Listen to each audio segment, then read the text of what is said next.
Hey guys, today I want to share with you my top 5 most useful helps or means of grace that have helped me as a man, as a Christian man, as a Christian husband and a Christian father. Now, have I gotten all these things right? No, I'm still learning, still working forward and still plowing up that fallow ground. You know, that command that we're told to do. Well, that's still going on in my life. And I'm simply a Christian, a husband, a father, worn multiple hats, work in healthcare, written books, spoke to people, all kinds of fun stuff. And what I want to share with you today is these top 5 things that other men and the scriptures have built into me. So stay tuned, here we go. Number 1, the most important thing that you can do as a man is to love the Lord your God with all your heart, mind, soul, and strength, to learn to walk with him and to learn to pray. Learn to carve out time in your day to get alone with him. Now, these things that I'm talking about today, we're going to take them from a mile-high view, a very expanded view. We could talk about all these things in detail, but that needs to be your priority 1 in your life. You need to be learning to conform your life to the image of Christ. You know, sanctification is a dual process. Sanctification, which we'll talk about a little bit more here, the power of it is all God's. It is all of God. And yet, there is a duty and command for you to be an active part and process in sanctification. Now, number 2, and this might start ruffling a few feathers, because you would expect me to say number 1, if I'm a true believer and a true Christian, this ought to come foremost in my life, above everything. But number 2, if you're married, whether you've been married a short time, long time, whatever, your wife, your bride, is the number 2 most important person, thing, priority in your life. Now, I don't mean that we don't have seasons where we have to go through things and we have to do things. You know, I have to go to work, so I can't just sit at home all day with my wife. That's part of my duties in our household, is that I'm the one who earns the income. However, what I'm telling you is this: she comes above all of your cares, all of your little things you think you need in life. Apart from Jesus Christ, she is number 2. You see, we're called as men to love our brides as Christ loves his bride, the church. And how did he love her? He laid down his life. This is a lifelong process of learning. But I want to talk to you for a second. If your entertainments of various kinds, you know, before we had technology, all these entertainments were all the toys that boys would go get, right? Cars, anything with wheels, 4-wheelers, 3-wheelers, dirt bikes, fishing, boating, doing other things, sports, right? We used to consume us, but now with technology is making many men captive. And it is starting to take place and take over and take priority over that which is supposed to be number 2, and that is, again, your bride. So put away the nonsense and the foolishness. Put away the video games and all the ridiculous scrolling and the mindless video after video, scroll after scroll after scroll. Put it away. Get rid of social media and start to focus where you need to focus. Maybe there will be a time in a season you need to come back to these things, but most of you, I would dare say, if you were like me, you're constantly battling your flesh. And your flesh wants everything other than what God has desired. So remember this, men. That bride of yours, if she is a believer, she is a daughter of the Most High God. And I guarantee you, his care for her and his love for her is greater than your love for her. But you're called to make her number 2. And men, listen, you're going to give an account to how you've treated his daughter, to what things you've put in priority over his daughter. And let me tell you, for you younger married people, I've been married now almost 24 years, not a long time compared to many of the people I know. We have 5 children. And let me tell you, I'm still learning things too. But let me tell you, if you're in that first year of marriage, it is crucial that you learn to make her number 2 above your little wants, your little desires, your little needs. And let me tell you, that is a hard process to begin down that road. I get it. It is hard, but it's not impossible, and you're called to do it. Again, so number 1, learn to walk with the Lord. Number 2, make your bride the second most central thing, person, priority in your life. Learn to serve her as Christ served the church. And if you're doing number 1, you're learning through the scriptures of how Christ treats his bride. If you're not doing number 1, number 2 is never going to be right. Ever. So number 3, seek out older, godly men and like-minded, godly men who desire to continue growing in the Lord, and men who have proven it with their lives.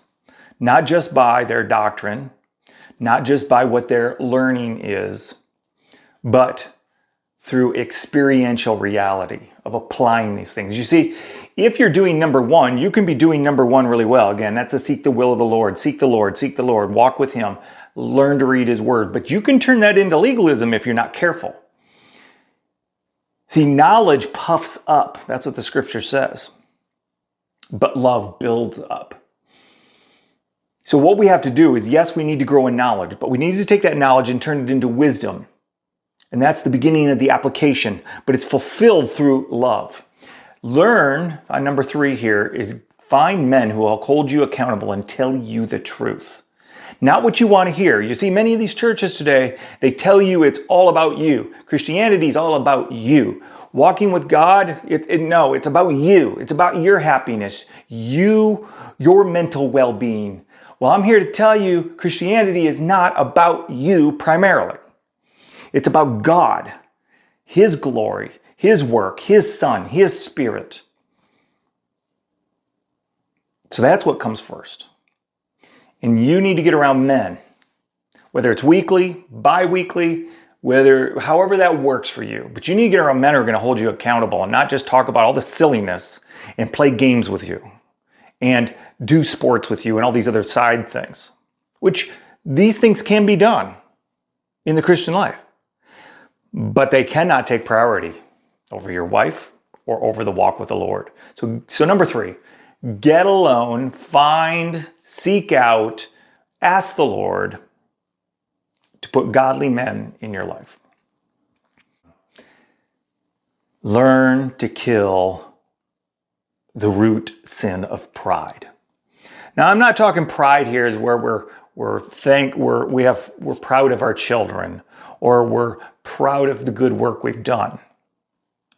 That type of thing. I'm talking about pride, that deep root sin. See, many sins, if not all sins, develop out of pride. So if you are not doing number 1, seeking and walking with the Lord, you're prideful. If you refuse to put your wife as number 2 in your life of importance and give up your foolishness, at least for a season. There's seasons to come back to doing things. And let me tell you, if you're taking care of your wife will be happy to let you go do fun things. But these fun things, they're not priority. You need to cut them off. And where does it come from? Pride. It's all about you. It's about filling your needs. And again, let me tell you, I'm not perfect in these things. I am still learning. I've been a Christian for almost 25 years, and I'm like at the foothills of grace. I'm at the foothills of this whole thing. But I'll tell you what, I'm going to keep plowing forward every day. So number 4, learn to be killing your pride. You know, it's been said by men in the past, be killing sin or sin will be killing you. Well, that's the truth. And you're called to be a man. You're called to lead. You're called to seek out the Lord. You're called to make your wife number 2 in your life. You should have godly, wise, experiential men around you who will guide you. And you need to learn to be killing your pride, killing sin, or else sin will be killing you. And number 5, sanctification is your duty. What do I mean by that? What I mean is God has called us to a part in the workings out of our salvation, not earning our salvation, but in the working it out, working out sanctification, that process by which we look more like Jesus. That is our duty. We're called to plow up our fallow ground. It says that twice in the scriptures. We are called to put our hand to the plow and not look back, and we're to plow up the fallow grounds, the fallow areas of our heart that are still fallow, the old nature that's still there. The power and the wisdom is God's. He'll give us that. That is of His will. And if we ask for these things, He'll grant these things. But it is up to us to make it happen. You can't sit on the sidelines. You have to move forward. So number 5, sanctification is your duty. It's your work. It's your responsibility to work these things out. Work out your salvation with fear and trembling. You don't just sit back and do nothing. Men are not idle. Godly men are not idle. They have work to do and they do it. Now, again, number 1, seek and walk with the Lord. Number 2, honor your bride, make her number 2 in your life. And let me add something there I didn't say earlier. And again, all these topics we could talk about in videos forever. Some of you men are going to get triggered by this. Some of you men who think you're men, you're he-men, you're all about being a man and you're providing. But when you come home, you think you can do nothing. I want to tell you, the biggest mistake you can make is to think that. That will destroy your marriage. The real work begins when you get home. You may not want to hear that. You may have worked 12, 16 hours, 20 hours, 24 hours, 48 hours. I sometimes work 72-hour shifts. The real work begins when I get home. What does that mean? My bride comes first. And what does that also mean? Can we talk? There's a lot of little details we can talk about. Let's trigger some of you. How about we do that? When you get home, you need to learn to begin to notice what needs to be done yet and do it. Learn to wash your dishes. Learn to help wash the family's dishes. Learn to do laundry. Now, of course, if your wife says, I don't want you touching the laundry, then don't touch the laundry. But most of you aren't quite like that, and you can learn to help out. You see something that needs to be done, you do it. Scrub the floors, clean up, take care of the dogs, take care of the kids, take the kids out to give the wife a break. Whatever it takes, you need to be willing to do these things. So I'm adding that into my number 2 of make your bride